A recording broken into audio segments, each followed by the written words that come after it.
data analis itu di masa depan. Jadi sebelumnya saya mau memperkenalkan diri dulu ya. Ada beberapa yang sudah ketemu saya di semester 6, ada yang belum. Saya Raisa Permatasari, bisa dipanggil Bu Raisa atau Bu Re, ya. Beberapa kali mungkin ada yang ketemu di mata kuliah sebelumnya, KSI gitu ya, kalau saya kelas F. Dan itu saja seperti yang saya ingat. Mungkin atau ada mata kuliah yang lain sebelumnya pernah saya ampuh. Mungkin kalau angkatan 20 yang join saya sepertinya belum pernah mengambil angkatan 20. Kalau di angkatan 21 tidak pernah. Oke, jadi beberapa nama di sini ada yang saya familiar, ada yang belum. Nggak apa-apa, ini mungkin karena kelasnya kecil, jadi saya akan lebih ingat ya ke depannya. Atau mungkin ke depannya kalau misalnya jumlahnya masih sedikit, bisa jadi akan disatukan dengan kelas sebelah, kelas B, kelasnya Bu Eka. Eh, karena jadwalnya sama sih, jadi ya nanti ngajarnya mungkin ganti-ganti. Kalau jadwalnya beda, mungkin susah disatukan, tapi karena jadwalnya sama bisa aja. Oke, kita lanjut ke ini ya, topik yang akan saya sampaikan di sini. Ini role, essential skill and workflow of data analysis. Ya, seperti yang kalian tahu, mata kuliah pilihan tuh yang kalian ambil kan ada dua ya, ada data analis dan data visualisasi. Sebenarnya dua hal tersebut aslinya dalam satu role itu saling berkaitan. Ini terutama kalau kita berbicara tentang job desk atau nama jobnya data analis ya. Ini karena kita paling dekat nama nama jobnya data analis ke mata kuliah kita data analis juga. Tapi sebenarnya kalau in English data analis itu diterjemahkan nggak jadi data analis juga ya, lebih ke analis data, tugasnya menganalisis data. Sedangkan mata kuliah kita itu kan data analisis, jadi lebih ke salah satu proses yang dilakukan oleh si data analis. Nanti saya jelaskan lebih lanjut ya. Oke, sebelumnya selain itu juga kita akan membahas RPS ya, RPS-nya dan juga bagaimana nanti penilaiannya. Nah, adapun selama satu semester ke depan, jadi nanti kita sampai dengan UTS itu akan belajar menganalisis dengan dua tools ya, menggunakan Excel dan juga MySQL. Lalu setelah UTS yang menuju ke UAS, nanti kalian akan belajar toolsnya menggunakan Python. Sebenarnya dari pertemuan 1 sampai ke 14 materi itu kurang lebih nanti ada beberapa yang sebenarnya sama, tapi toolsnya itu beda. Karena kita belajar dulu di Excel, nanti ke MySQL, terus baru improve ke Python. Jadi mungkin akan ada yang beririsan. Kenapa dikenalkan semua atau beberapa tools ini? Karena supaya mahasiswa tahu bahwa untuk menjadi data analis itu tidak harus selalu misalnya toolsnya langsung yang advance ke Python, tapi dari yang kita punya dulu misalnya Excel atau yang gratis dulu misalnya pakai Google Sheet gitu ya, itu bisa. Kalau MySQL kan memang gratis ya. Nanti Python juga kita akan pakai tool yang gratis saja. Kalian boleh diinstal di PC ya, boleh pakai ya di laptop kalian, boleh pakai Anaconda atau nanti pakai Google Colab ya, ya bebas ya. Oke, jadi nanti memang akan ada sedikit reminder ya, beberapa materi statistik dulu gitu ya. Karena ini judulnya mata kuliah data analis ya, dan analisa sebenarnya memang harus dikuatkan adalah fondasi dari statistiknya. Ya sebenarnya mungkin kalian mempelajari itu di mata kuliah statkom gitu ya. Cuman kemarin ketika dikonfirmasi ternyata statkomnya belajar langsung pakai tools SPSS juga. Nah ini mungkin sambil sedikit di reminder juga aja di mata kuliah ini, makanya tetap dimasukkan. Lalu kita akan masuk ke MySQL. Nah, MySQL ini sebenarnya kan kita pelajari juga di basis data ya, di administrasi basis data. Tapi nggak apa-apa, ini kan kita berhubungannya mau bukan lagi bagaimana, memang yang basicnya dipelajari gitu. Cuma nanti tuh lebih ke gimana kita mengelola data yang ada supaya nanti bisa lanjut ke selanjutnya ya ke Python gitu ya. Kan kita belajar query dulu, mengingat kembali sih gitu. Mengingat kembali dulu query seperti apa, lalu dilanjutkan. Nah, untuk di poin 15 mungkin kalian bisa melihat bahwa di situ ada final project preparation ya. Ini lebih ke ini ya. Jadi memang nanti akan ada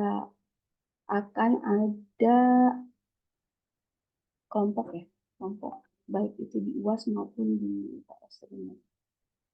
Yang jelas nanti kalau untuk yang final project itu mulai dikerjakan ketika sudah belajar Python dan ini nanti mencari data sendiri, data source sendiri. Kalau yang sebelumnya UTS mungkin masih dikasih data set latihan. Untuk final project-nya mencari data sendiri, mengeksplor sendiri, menganalisis sendiri. Datanya itu silahkan dicari dari studi kasus yang mungkin akan diumumkan. Oke, sekilas tentang RPS ini. Rencana pembelajaran semester ke depan. Kita lanjut ke ini ya, lanjut ke role dari data analis. Gitu ya.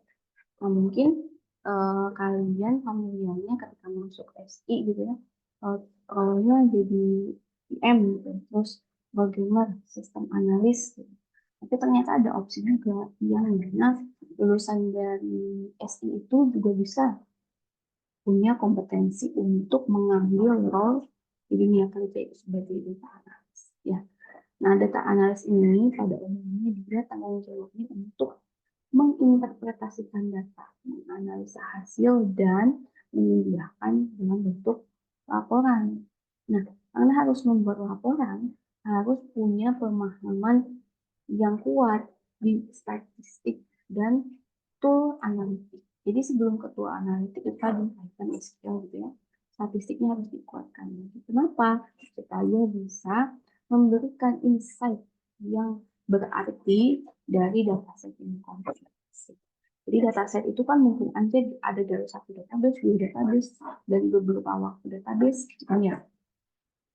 Nah, itu yang harus dilakukan oleh data analis untuk menyajikan yang dalam bentuk laporan dan dianalisa biasanya dalam bentuk visual ataupun tertulis teks gitu ya. Intinya langsung ke kesimpulannya supaya siapa yang membaca bisa memahami tergantung tujuannya. Jadi enggak lagi disajikan dalam bentuk mentah tabel, tapi sudah ke tujuannya ini.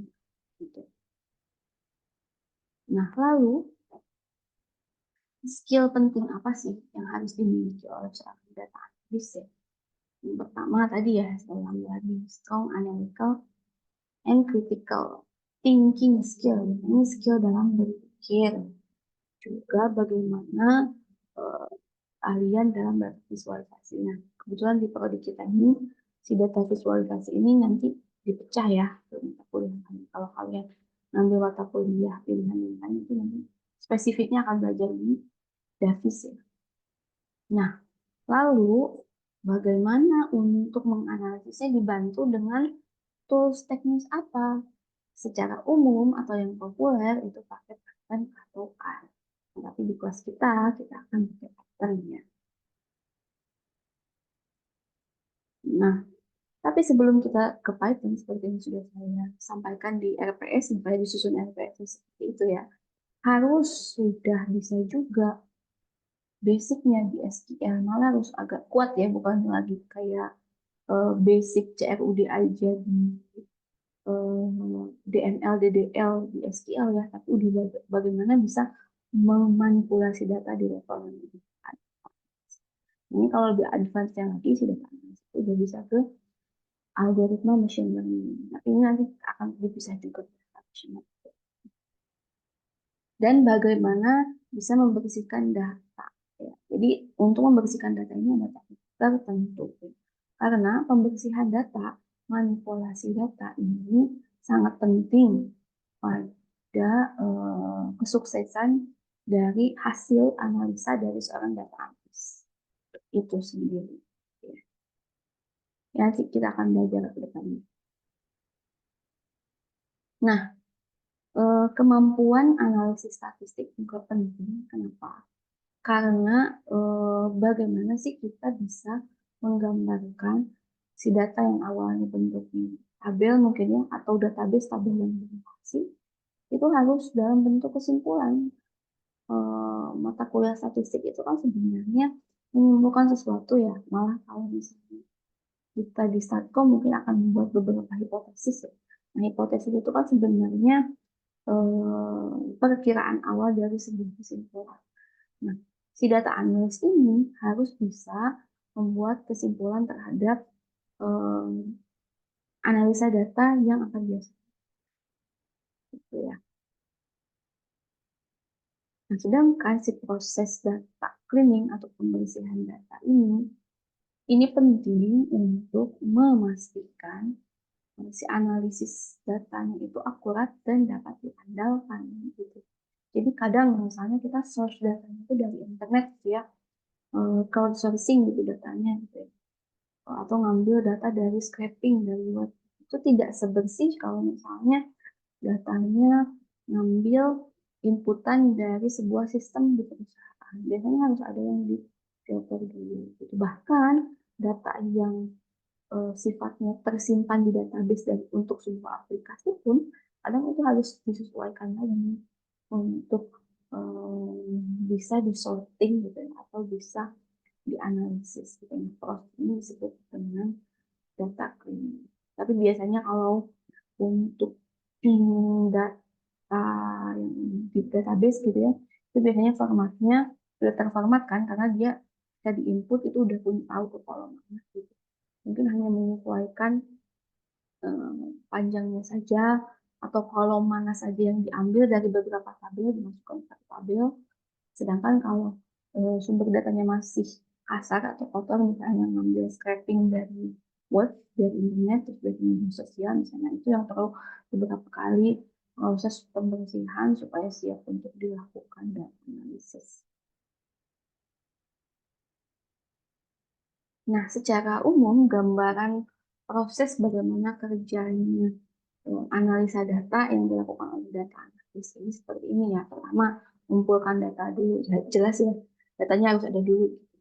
Lalu yang kedua, itu membersihkan datanya. Yang ketiga, data analisis. Yang keempat, baru mereport. Ya.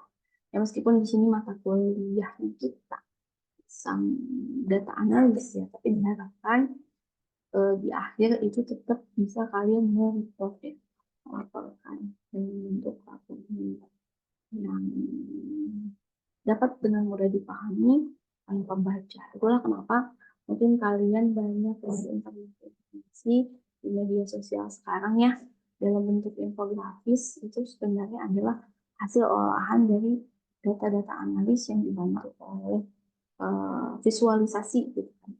Supaya apa? Supaya kamu bisa baca sejelas, tahu apa maknanya. Nggak perlu lagi membaca dari tabel, lihat kolom, ya.